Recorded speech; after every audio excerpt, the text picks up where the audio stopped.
اهلا بكم في قناة مساء الاخبار، واهلا بكل المتابعين.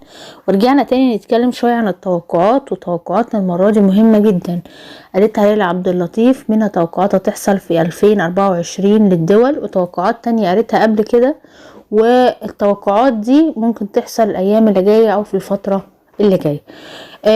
قبل ما نبدأ نتكلم في اي حاجة، طبعا لا يعلم الغيب الا الله وحده، وهي ذات نفسها بتقول ان الوقت بيد رب العالمين، ولكن لا يسقط التوقع. ممكن يتأجل، ممكن يتغير، ولكن هي شايفة التوقع.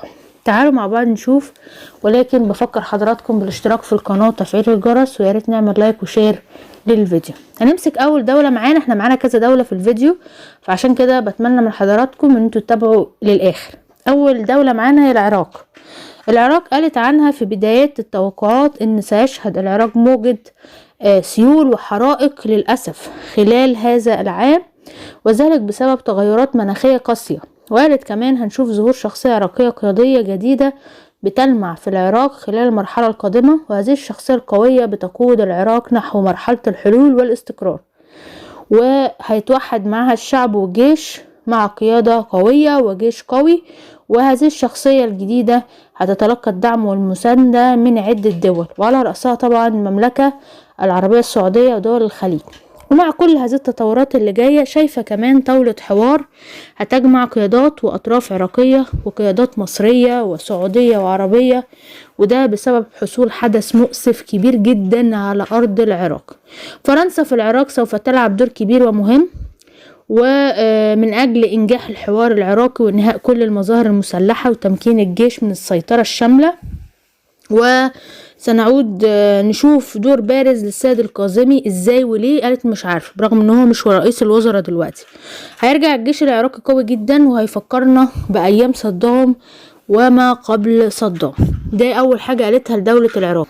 ومن ضمن الحاجات المهمه برضه اللي قالتها لدوله العراق، شايفه ان العراق سينجح من خلال الأطراف الدينية والعشائر والقبائل هيوصلوا لموقف حازم ضد أشكال التطرف والفتنة ومحاربتها بمساعدة الجيش. وهيبرز في العراق ليه دور فاعل وكبير للسعودية في رسم خارطة طريق جديدة، وهنشوف الدخان الأبيض يتصاعد في العراق وعودة الأمن والأمان والاستقرار. وهتكون السعودية الراعي الأكبر في حدوث هذه التغييرات. ظاهرة السلاح الغير شرعي هنشوفها بتنحصر وبتختفي تدريجيا، ولا سلاح إلا سلاح الدولة.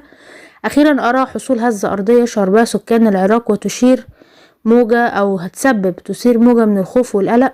وبنشهد عوامل مناخية تؤدي لحصول عواصف رملية وغير رملية هتكون صعبة شوية، وهيترافق معها طول أمطار غزيرة ومشهد سيول وفيضانات، والمياه بتغمر طرقات وشوارع في قلب العراق. حتى بنشوف اخواتنا العراقيين اللي عايشين كمان، ده توقع تاني مهم وكويس، اللي بين اوروبا وامريكا او الدول التانية بنشوفهم بيرجعوا وبيعمروا بلدهم وبيستثمروا في ارض العراق. من ضمن برضو التوقعات اللي قالتها ليلى عبد اللطيف لدولة العراق في 2024، اخر توقعات للعراق، قالت انها شايفة احداث مؤسفة، احداث امنية وعسكرية مؤسفة بسبب ضرب القواعد الامريكية في ارض العراق. مش القواعد بس، كمان السفارة في خطر وتهديد وحاجات زي كده. اديكوا شفتوا الصواريخ اللي اتضربت على السفارة يوم 8/12 والدنيا كانت مقلوبة. وراء حصول اشتباك مسلح بين الجنود الامريكان وبعض الاطراف والتنظيمات الموالية لايران، وخاصة حزب الله العراقي او قوات الحشد. وشايفة تداعيات حرب غزة هتأثر على دولة العراق او مناطق، وبسبب الضربات الامريكية على اماكن التنظيمات دي. وعشان كده شايفة الحكومة والجيش امام اجراءات امنية علشان يحاولوا حماية الدولة منها ترجع تاني لأيام الضرب والاستعمار والكلام اللي احنا مش عايزين نرجع له تاني ده. وهنشوف الجيش العراقي بيحمي العراق من أي خطر داخلي أو خارجي مهما كانت الظروف والتضحيات. فدي حاجة كويسة. والأنظار والإعلام بتتجه إلى حزب الحشد الشعبي بسبب أحداث بارزة ومؤسفة. بالنسبة لتاني دولة معانا هي دولة الكويت، وبتشهد أزمة سياسية داخلية، ولكن هتكون عابرة ومش هتأثر على استقرار الحكم. قرار كويتي بيصدر عن أمير الكويت بيتعلق بإنهاء مشكلة الجنسيات بتاعت البدون، مع صدور مراسيم حكومية لإعطاء الجنسية الكويتية للي يستحقوها، وخاصة البدون. هي قالت القرار ده هيتم، ولكن الوقت في إيد رب العالمين، ولكن شايفاه بيتحقق. القيادة الكويتية حازمة والحكيمة هنشوفها بتشن حملة واسعة على الفساد، وهتؤدي إلى حملة اعتقالات كبيرة. وهنشوف قريب جدا حلف كويتي صيني روسي، هينجح هذا الحلف بواسطة تحالفات وتصالحات بارزة بين عدة دول وبعض دول الخليج.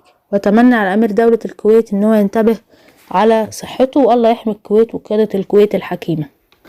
وقالت كمان ستشهد دولة الكويت أزمة سياسية داخلية، بس مش هتأثر على نظام استقرار الحكم، والأزمة دي هتكون بانتشار قضايا رشوة وفساد. ومن هنا زي ما احنا قلنا شايفة حملة كبيرة على القضاء على كل أشكال الفساد جوه الكويت. وبسبب هذه المداهمات هنشوف العديد من الشخصيات البارزة خلف القضبان أو بيهربوا، وهنسمع قرارات جريئة بتصدر عن أمير الكويت وبتفاجئ الجميع على الصعيدين الداخلي والخارجي وبتصب في مصلحة الشعب. وهنشوف ارتياح شعبي واسع من جراء خطوات جاية هتقضي على جزء كبير من عمليات الفساد دي. ولكن المناخ وعوامل الطبيعة بتضرب بعض مناطق الكويت، والكويت هنشوف فيها حالة طوارئ. هي ايه بالظبط؟ قالت لا اعرف. اما عن اخر توقعات ليها لدولة الكويت لعام 2024، قالت ارى الحزن والحداد يعم دولة الكويت للأسف، وقد يصل لحدود تنكيس الاعلام الكويتية، وذلك بسبب حدث مفاجئ ومؤسف، ممكن بسبب ان هم بيفقدوا شخص مهم او كارثة طبيعية. الكويت بتصبح في المرحلة الجاية دولة بعيدة عن الفساد زي ما احنا اتكلمنا، من خلال خطة بقى هتتنفذ بشكل رسمي خلال عام 2024.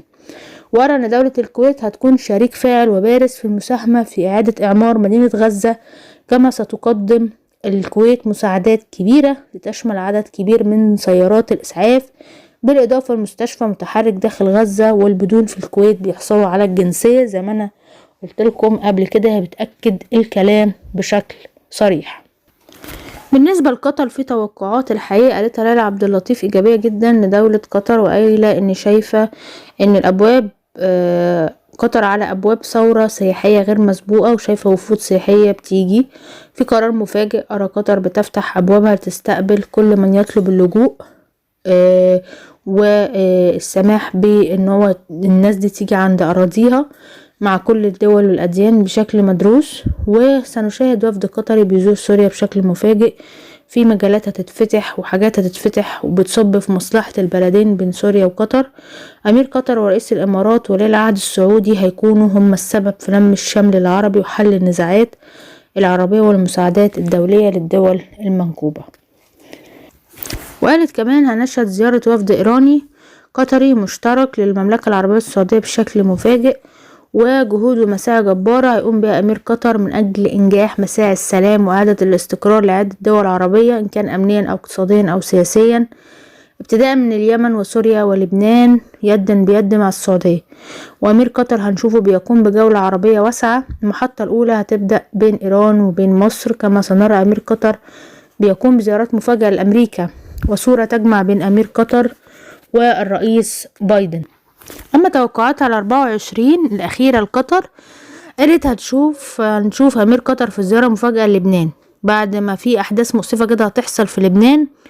وهنشوف قطر حاضرة وبتجمع كل القيادات اللبنانية حول ملف انتخاب الرئيس. وهنشوف قطر طبعا بتقدم مساعدات للشعب اللبناني. وهنشوف ورشة إعادة مرفأ بيروت تبدأ بأيادي قطرية وبمساهمة سعودية، ولا أستبعد كمان الإمارات خلال المرحلة اللي جاية. بالنسبة لفلسطين شايفين الدور القطري كبير جدا زي الدور المصري، الاتنين من اكتر الدول الحقيقة اللي بيساعدوا في حل الموضوع على قد ما يقدروا. قالت أرى قطر اليوم تتحمل أعباء أغلب الملفات الفلسطينية، سواء على صعيد وقف إطلاق النار وملف إطلاق الرهائن والأسرى من داخل غزة. وسنرى قطر بتتقدم بشكل لافت وقوي في كل هذه الملفات الدقيقة والحساسة. ودولة قطر لن تكون بعيدة عن إعمار مدينة غزة إن شاء الله بعد الحرب، ولا حتى عن الحلول السياسية القادمة في فلسطين.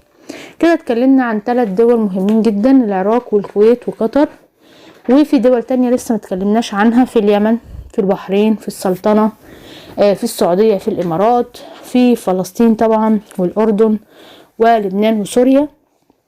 اتمنى ما اكونش نسيت حد من الدول المهمة معانا. استنونا فيديوهات اكتر على قناة مساء الاخبار وتوقعات وتجميعة مهمة لليلى عبد اللطيف. شكرا لحضراتكم، اتمنى الفيديو يكون عجبكم، ما تنسوش الاشتراك وتفعيل الجرس، وياريت نعمل لايك وشير للفيديو عشان يوصلكم كل جديد من قناة مساء الأخبار.